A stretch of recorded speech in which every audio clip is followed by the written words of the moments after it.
अस्सलाम वालेकुम मेरे सादा से पाकिस्तानियों। मेरा नाम रेहान तारिक है और आप मेरा यूट्यूब चैनल और फेसबुक पेज देख रहे हैं। पाकिस्तान तहरीक इंसाफ की हकीकी आज़ादी की जंग अमेरिका से शुरू होकर जनरल बाजवा से आसिफ अली जरदारी से मोहसिन नकवी के बाद हाफिज आसिम मुनीर और हाफिज आसिम मुनीर के बाद इंजीनियर मोहम्मद अली मिर्जा पे आके अटक गई है। सोशल मीडिया पर इस वक्त दो ट्रेंड्स बहुत ज्यादा वायरल है। पहला रॉन्ग नंबर मिर्जा और दूसरा मौलवी बराए फरोख्त। इस वक्त पाकिस्तान तहरीक इंसाफ की social media brigade engineer Mohammad Ali Mirza के दर पे क्यों है, आज के इस व्लॉग में सारी तफसीलात आपके सामने रखने की कोशिश करेंगे और खासकर वो दो क्लिप्स जो इंजीनियर मोहम्मद अली मिर्जा के रिसेंटली सामने आए हैं, उन्होंने तो जैसे पाकिस्तान तहरीक इंसाफ की सफों में खलबली मचा के रख दी है। सबसे पहले ये लड़ाई शुरू कहां से हुई? पाकिस्तान तहरीक इंसाफ और इंजीनियर मोहम्मद अली मिर्जा के माबैन मुखासमत असल में है क्या? आपको यह समझ लेने की जरूरत है कि इंजीनियर मोहम्मद अली मिर्जा ने आज से चंद रोज पहले एक स्टेटमेंट दिया था, जिसके बाद पूरी Pakistan Tehreek Insaf social media brigade Mohammad Ali Mirza को कांधों पर बिठाए हुए थी और उसको सताइश और दादो तहसीन पेश कर रही थी। मोहम्मद अली मिर्जा के यूट्यूब चैनल को सब्सक्राइब करने के लिए खुद शाउट आउट्स दिए जा रहे थे। मोहम्मद अली मिर्जा के वो क्लिप्स वायरल हो रहे थे जिसमें वो चेयरमैन पीटीआई यानी इमरान खान की सपोर्ट करते हुए नजर आते हैं और ना सिर्फ इमरान खान की सपोर्ट करते हैं बल्कि वक्त की इस्टेब्लिशमेंट को ललकारते हुए दिखाई देते हैं। वो ये कहते हैं कि जर्नैल अगर खाना काबा की छत पर खड़े होकर भी कोई स्टेटमेंट दे दे तो उनकी बात पर कोई यकीन नहीं करेगा। मैं चाहता हूं कि वन बाय वन सारे क्लिप्स आपके सामने रखे जाए। सबसे पहले वो क्लिप जिसमें इंजीनियर मोहम्मद अली मिर्जा ये कह रहे थे कि इमरान खान कितना सच्चा लीडर है और फिर कोई जर्नैल अगर खाना काबा की छत पे खड़ा होकर भी कहे कि मैं सच बोल रहा हूं तो कोई यकीन नहीं करेगा। जरा उसकी एक झलक आपके सामने रखता है। ये जो 6 महीने से प्रेशर में है, इस प्रेशर से इन्होंने अब नहीं निकला। अब पाकिस्तानी के दिल में इनके लिए कोई नरम गोशा है तावक्ते के काबे की छत पे खड़े होकर सारे जो है ना कोर कमांडर्स अहद दें कि हमारी आने वाली नस्लों में से भी कोई पॉलिटिक्स में दखल नहीं देगा। शायद कोई पाकिस्तानी अवाम को यकीन है। यही वो क्लिप है जिसके बाद पाकिस्तान तहरीक इंसाफ की social media brigade engineer Mohammad Ali Mirza को खूब सराह रही थी और वो ये समझ रहे थे कि इंजीनियर मोहम्मद अली मिर्जा भी पाकिस्तान तहरीक इंसाफ की सफों में शामिल हो गए हैं। लेकिन पाकिस्तान तहरीक इंसाफ की सोशल मीडिया ब्रिगेड की आंखें उस वक्त खुली जिस वक्त इंजीनियर मोहम्मद अली मिर्जा ने एक ऐसा स्टेटमेंट दिया कि जो जलती पर तेल के मुतरादिफ था, जिसपे वो ये कह रहे थे कि चेयरमैन पीटीआई का मुकाबला नवाज शरीफ से या आसिफ अली जरदारी से नहीं है। चलो वो तो मुनाफिक लोग हैं, लेकिन वो जो हाई मॉरल ग्राउंड्स जो चेयरमैन पीटीआई ने खुद सेट किए थे वो उन हाई मॉरल ग्राउंड्स के ऊपर पूरा नहीं उतरते। और फिर चेयरमैन पीटीआई समेत पूरी पाकिस्तान तहरीक इंसाफ को फराग होगी से लेकर तोशा खाना तक तमाम तर केसेस की तफसीलात गिनवाई और फिर बताया कि ये मुनाफिक आदमी है, यानी इमरान खान किस तरह मुनाफिक आदमी है। जरा उसकी एक झलक भी आपके सामने रखता है। खान साहब ने क्लेम किया था कि मैं इस प्लेनेट अर्थ पे एक फरिश्ता हूं, मुझसे पहले कोई ईमानदार लीडर नहीं आया। ये उनके क्लेम्स थे। हम उनको नवाज शरीफ और बेनजीर से कंपेयर करके नहीं करेंगे, उनको एब्सोल्युटली उनमें देखेंगे और उसमें वो फेल है। और मेरे साथ से पाकिस्तानियों सिलसिला यहां पर भी नहीं रुकता है, बल्कि इसके बाद इंजीनियर मोहम्मद अली मिर्जा पाकिस्तान तहरीक इंसाफ के हामी सहाफियों को खूब रगड़ते हैं, खूब दुर्गत बनाते हैं। वो मरहूम अरशद शरीफ पर भी बात करते हैं, वो इमरान रियाज पर भी बात करते हैं, वो मोहित पीरजादा से मुतालिक भी बात करते हैं। इमरान रियाज से मुतालिक वो कहते हैं कि ये मकाफात अमल है, यानी जितने सहाफ़ी जो पाकिस्तान तहरीक इंसाफ के हामी सहाफ़ी समझे जाते हैं, अगर उन पर बुरा वक्त है तो इसको मोहम्मद अली मिर्जा मकाफात अमल करार देते हैं। और अपने उस वीडियो क्लिप में ये भी कहते हैं कि इमरान रियाज मेरे स्टूडेंट है, लोग मुझे ये कहते हैं कि आप अपने स्टूडेंट के हक में बात करें, सपोर्ट में बात करें। वो कहते हैं जो कुछ हो रहा है ये अनजस्टिफाइड है, लेकिन इमरान रियाज के साथ जो कुछ हो रहा है ये मकाफात अमल है। ये वो क्लिप्स हैं जिसके बाद पाकिस्तान तहरीक इंसाफ पूरी की पूरी यूं गुस्से से आग बगोला है कि वो मोहम्मद अली मिर्जा को कच्चा ही चबा दें। यानी एक एक करके कीबोर्ड वॉरियर आता है, वो क्लिप्स शेयर करता है और यूं दिखाई दे रहा है कि जैसे मोहम्मद अली मिर्जा से बड़ी इस वक्त मुश्किल या मोहम्मद अली मिर्जा से बड़ी इस वक्त कोई दुश्मन ताकत पाकिस्तान तहरीक इंसाफ के लिए नहीं है। और पूरी की पूरी सोशल मीडिया ब्रिगेड ने मोहम्मद अली मिर्जा को खूब आड़े हाथों लेना शुरू कर दिया है। और ये ट्रेंड इस वक्त ट्विटर के ऊपर भी और दीगर सोशल मीडिया प्लेटफॉर्म्स के ऊपर भी वायरल है, जिसमें मौलवी बराए फरोख्त की बात हो रही है, जिसमें रॉन्ग नंबर मोहम्मद अली मिर्जा की बात हो रही है, रॉन्ग नंबर मिर्जा कहा जा रहा है।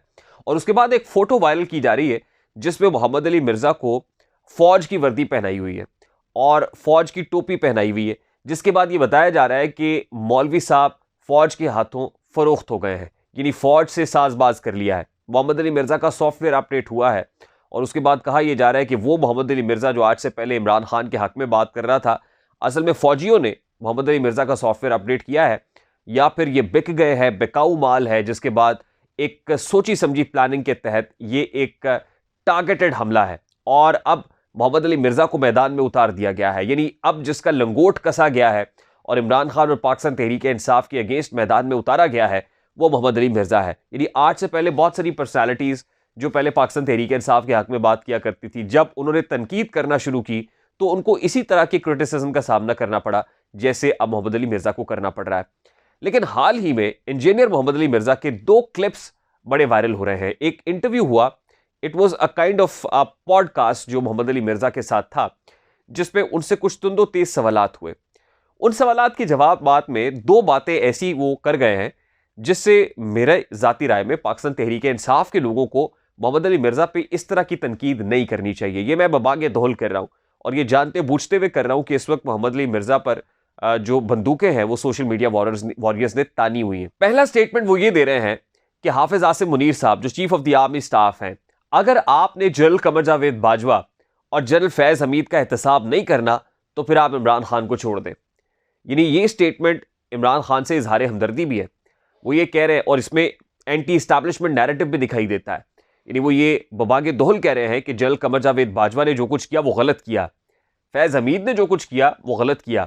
अगर आप फैज़ हमीद और जनरल कमर जावेद बाजवा का एहतसाब नहीं कर सकते तो फिर आप इमरान खान को भी रिलीज कर दें, फिर आपने उसको जो अडयाला जेल में रखा हुआ है ये बेमानी है।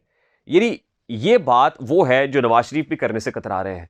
यानी नवाज शरीफ भी इस वक्त एंटी इस्टेब्लिशमेंट बयानियां लेकर आगे नहीं बढ़ना चाहते। तो फिर सवाल बड़ा सादा सा है, अगर मोहम्मद अली मिर्ज़ा को इस्टेब्लिशमेंट ने इमरान खान के खिलाफ मैदान में उतारा हो तो कम अज कम ये स्टेटमेंट इंजीनियर मोहम्मद अली मिर्ज़ा की ज़बान से ना निकले कि जिसमें वो ये कह रहे हैं कि आप फैज़ का भी एहतसाब करें और कमर जावेद बाजवा का भी एहतसाब करें। ये एक प्रिंसिपल पोजीशन है, बिल्कुल ठीक बात है। इस्टेब्लिशमेंट के अंदर छुपी हुई काली भेड़ों का एहतसाब होना चाहिए और बार बार इसका मुतालबा किया जाना चाहिए। बिल्कुल उसी तरह जैसे इंजीनियर मोहम्मद अली मिर्ज़ा उस वक्त कह रहे थे कि काबे की छत पे खड़ा होकर कुछ जर्नैल अगर सच बोले और कहे मैं सच बोल रहा हूं तो उस पर यकीन नहीं किया जा सकेगा। वो एंटी इस्टेब्लिशमेंट नैरेटिव पर खड़े हुए हैं और वो एहतसाब मांग रहे हैं। वो कह रहे हैं कि फौज को भी मंजी थले डांग फेरनी चाहिए, इसके अलावा कोई चारा नहीं है। दूसरा इंपॉर्टेंट स्टेटमेंट, और उसमें इंजीनियर मोहम्मद अली मिर्ज़ा ये कह रहे हैं कि मैं 2024 में इमरान खान को वोट दूंगा। यानी वो ये कहते हैं कि मैं बरमला कह रहा हूं कि 2024 में इमरान खान को वोट दूंगा, इफ एंड ओनली इफ। और अगली बात 2023-24 के इलेक्शन में मैं खान साहब को वोट डालूंगा अगर ये अपने बयानिए के ऊपर कायम रहे। सिर्फ और सिर्फ उस वक्त कि जिस वक्त इमरान खान अपने नजरिए पर कॉम्प्रोमाइज ना करे। यानी वो जो बयानिया लेकर खड़े हुए थे उस बयानिए पर खड़े रहे। वही बयानिया जो एंटी इस्टेब्लिशमेंट बयानिया था, वही बयानिया जो एंटी अमेरिकन बयानिया था। क्योंकि इमरान खान साहब ने यू टर्न तो अपने बयानियों से खुद लिया। अमेरिका से कहा कि मेरी कोई दुश्मनी है, मामला इससे आगे बढ़ गया है। फिर अमेरिका में एक लॉबिंग फर्म हायर करके अमेरिका के साथ, फिर जो अमेरिकी सेनेटर्स के साथ, कांग्रेसमैन के साथ जो कुछ हुआ वो सबने देखा। उसके बाद इस्टेब्लिशमेंट को बार बार बातचीत की दावत दी गई, बार बार ये कहा गया कि खुदा का वास्ता एक मौका दे दे। वो जनरल कमर जावेद बाजवा को ताहयात एक्सटेंशन देने के लिए तैयार हो गए थे। यानी ये प्रिंसिपल पोजीशन थी, ये उसूल थे जिस पर इमरान खान साहब ने खुद कॉम्प्रोमाइज़ किए, खुद समझौते किए और उसकी वजह से इंजीनियर मिर्ज़ा समेत बहुत सारे ऐसे लोग हैं जो इमरान खान के हामी थे, वो इमरान खान की हिमायत से पीछे हटे हैं। हत्ता कि पाकिस्तान तहरीक इंसाफ की सफ़ों में बहुत सारे लोग इमरान खान की हिमायत से पीछे हट गए। तो इंजीनियर मोहम्मद अली मिर्ज़ा अगर प्रिंसिपल्स के ऊपर खड़े हुए हैं और इमरान खान पर क्रिटिसिज्म कर रहे हैं तो इस क्रिटिसिज्म को भी सुनने और समझने का हौसला रखना चाहिए, सकत रखनी चाहिए। क्योंकि बहुत सारे लोग ऐसे हैं जो बिल्कुल ब्लाइंड फॉलोअर्स हैं, आंखों पे पट्टी बांध के इमरान खान साहब की मोहब्बत में गिरफ्तार हैं। और इनके लिए शायद मिर्ज़ा साहब ये कह रहे हैं कि इमरान खान को कुछ लोग वलीउल्लाह समझते हैं, मुर्शद मानते हैं, ब्लाइंड फेथ के साथ उसके पीछे पड़े हुए हैं। खुदा का वास्ता है ज़रा लॉजिकली सोचें, रैशनल अप्रोच के साथ सोचें और फिर फैसला करें कि क्या सच है, क्या दुरुस्त है और क्या गलत है। अब इस वीडियो को कंक्लूड करने से पहले मैं ये भी क्लियर करना चाहता हूं कि इस वक्त चेयरमैन पीटीआई तो अडयाला में है, लेकिन पीटीआई के लोगों को लीड करने के लिए कौन मैदान में है? ये एक और ट्रैप है जिसको ये समझते नहीं है और उसके पीछे ब्लाइंडली लगे हुए हैं, अंधाधुंध लगे हुए हैं। मैं एक कैरेक्टर आपके सामने रखना चाहता हूं और ये वो कैरेक्टर है जो खुद को पाकिस्तान तहरीक इंसाफ का बहुत बड़ा वॉरियर, बहुत बड़ा जंगजू समझता है। इसका नाम शेर अफजल मुरव्वत है। और शेर अफजल मुरव्वत खुद को चेयरमैन पीटीआई का वकील कहते हैं। पता नहीं चेयरमैन पीटीआई खुद इसको वकील कहते हैं या नहीं कहते, ये अपने आप को इमरान खान का वकील कहता है और इमरान खान की वकालत कुछ इस अंदाज में कर रहे हैं ना, जैसे मैं आपको कहता हूँ कि अक्सर मुरीद ही मुर्शद को मारते हैं, यानी पीरों को मरवाते हैं। तो ये ऐसे मुरीदैन में से शामिल है जो अपने जज्बातीपन की वजह से, अपने अक्खड़पन की वजह से, अपनी जहालत की वजह से ये इमरान खान का नुकसान करेगा। ये मैं फिर कह रहा हूँ कि ये शख्स इमरान खान का बड़ा नुकसान करेगा और उसके बाद खुद पाकिस्तान तहरीक इंसाफ के लोग शेर अफजल मुरव्वत के अगेंस्ट ही खड़े होंगे। केपी के अंदर जनाब अली एक जलसा हुआ है और उस जलसे से शेर अफजल मुरव्वत इस तरह से सामने आ रहे हैं जैसे ये बहुत बड़े स्टार होते हैं, इमरान खान के हम पल्ला, एक ऐसी क्रिज्मेटिक पर्सनालिटी, और लोग भी कैसी दादो तहसीन दे रहे हैं। ये देखिए शेर अफजल मुरव्वत साहब हैं और शेर अफजल मुरव्वत साहब दूर से ही हाथ लहरा के जो लोग वहां पर मौजूद हैं उनकी दादो तहसीन का जवाब दे रहे हैं, बड़े फखरी अंदाज में आ रहे हैं। रोस्टम के ऊपर क्या कह रहे हैं पश्तो में मुझे कुछ समझ नहीं आई, लेकिन शेर अफजल मुरव्वत साहब की गुफ्तगू, उनका आना, उनका जाना, मतलब ये इससे क्या, इससे वो अपने आप को संजय दत्त समझते हैं, यानी कुछ संजय दत्त टाइप एक कैरेक्टर है पाकिस्तान तहरीक इंसाफ के अंदर और पूरी पाकिस्तान तहरीक इंसाफ की तबाही के लिए तैयार है। यानी बंदर के हाथ में माचिस आई हुई है, तो बंदर के हाथ में जो माचिस आई हुई है उससे डर यह है कि पाकिस्तान तहरीक इंसाफ जो रही सही है उसको भी कहीं आग ना लग जाए। यानी जो ऑलरेडी सुलग रही है, शोलों की जद में है, उन शोलों को हवा देने के लिए शेर अफजल मुरव्वत जैसे कैरेक्टर सामने आ जाते हैं। इस बंदे की क्या क्वालिफिकेशन है, पाकिस्तान तहरीक इंसाफ के लिए क्या स्ट्रगल है,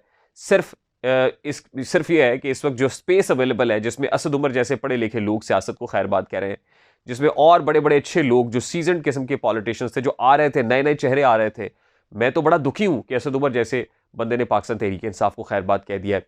वो यूज ऑफ फोर्स के साथ हुआ है, जबर के साथ हुआ है, जो कुछ हुआ है ये अनजस्टिफाइड है। लेकिन दुख मुझे इस बात का भी है कि इस स्पेस को शेर अफजल मुरव्वत जैसे लोग आके फिल कर रहे हैं। बारकैफ क्या कह सकते हैं, पाकिस्तान तहरीक इंसाफ जाने, उनकी स्ट्रैटेजी जाने, इलेक्शन 2024 जाने। मुझे रेहान तारिक को इजाज़त दीजिए, अपना बहुत सारा ख्याल रखिएगा। अस्सलाम वालेकुम।